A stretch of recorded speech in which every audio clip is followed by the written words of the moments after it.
everybody, CW here. Okay, I did have the base. This is a outer impact, and it's a 20 MOA for a Howa long action, which is what this is. This is a Weatherby Vanguard VGL. This is the 6mm rem. So we're going to pull off this scope, and we're going to put on the Arken SH4. So let's get to wrenching. I can't show this to you regular, but I think I'm going to put you in speedy mode and let you watch me unscrew and reattach in speedy mode. So stand by. Before I get going here, what I've done is I've got this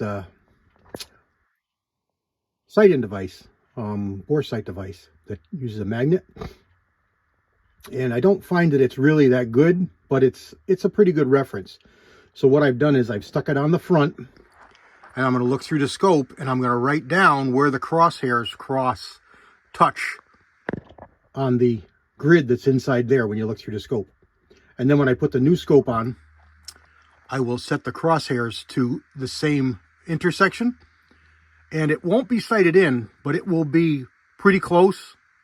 More than on the paper. It'll be within a few inches of where you want it to be. It'll save on some ammo for sight in. So that's what I'm going to do.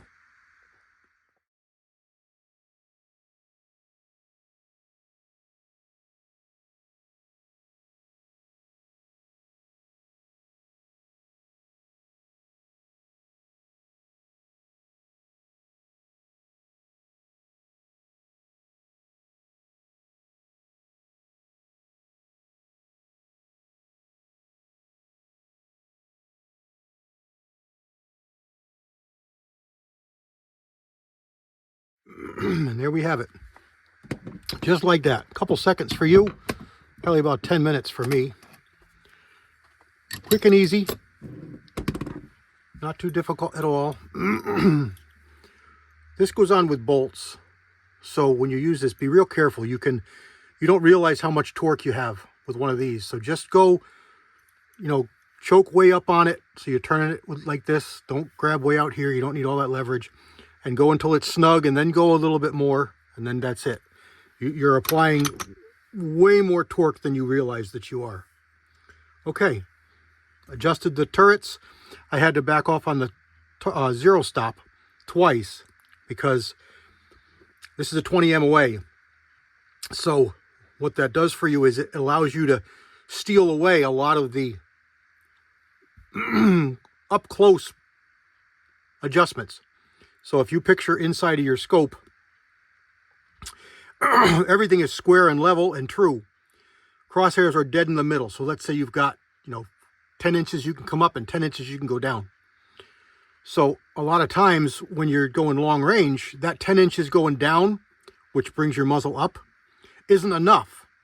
So what a 20 MOA rail, 30 MOA rail, positive MOA rail does is it steals that upper part. So like I said, you got 10 inches up and 10 inches down. It steals, say, 5 inches of that up. So it gives you only 5 inches up, but 15 inches down. And down brings your muzzle up, which gives you elevation, which gives you longer range. Follow me?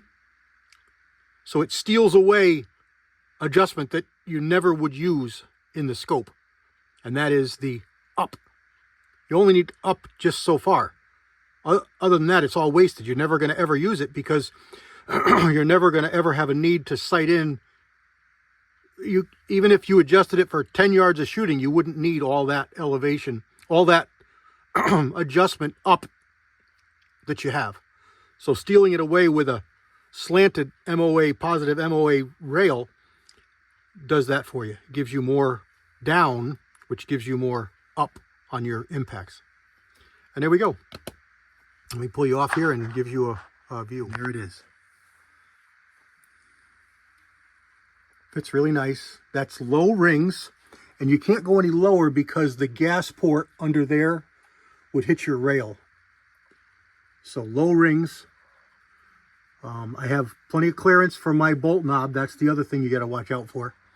And you're not really going to come close on the barrel unless you've got a full bull barrel.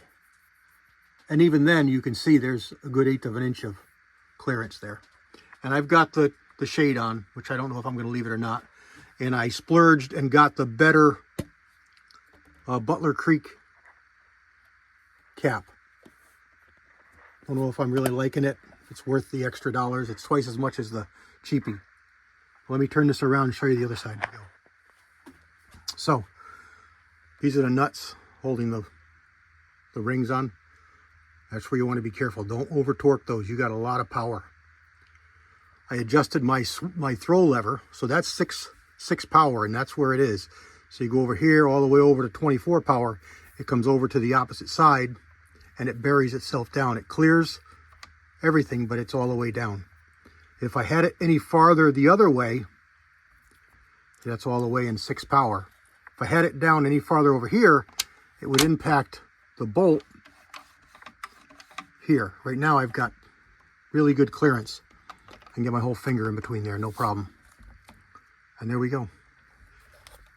I'll adjust my 0 stop as we get 0. Adjust everything else as we get in the range. But we should be on paper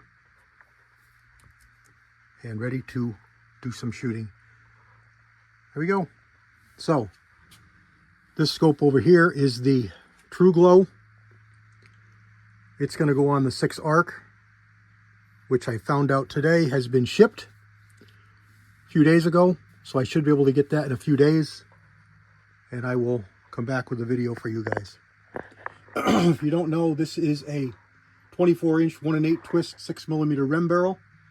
And working up one load with a 105 grain bullet, I've been able to surpass 3150 feet per second, which is tremendous. Tremendous.